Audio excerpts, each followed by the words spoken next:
Ek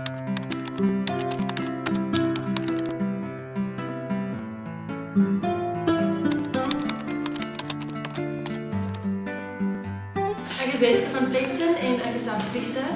Ek is Altes Theat en ook aktrise en sanger. Ons is so 'n bietjie meer as 'n jaar en 'n half al getroud. Ons is net die beste vriende en dit maak die huwelik lekker. Ek dink as jy getroud was met iemand van wie jy nie eintlik hou nie, sal dit nogal moeilik wees. En ons kommunikeer baie lekker, so ek dink ons praat en as hy iets vassit, praat ons oor en Ja, om nie iets te laat groei binne jou nie, om dadelik daar te praat. En ons laat mekaar nog steeds toe om ons eie mense te wees en ons gee mekaar baie space.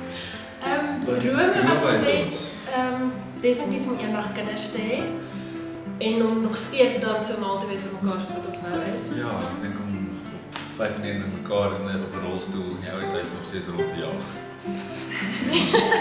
En games en wedstryde te speel, ek dink dit sal fun wees. Ja.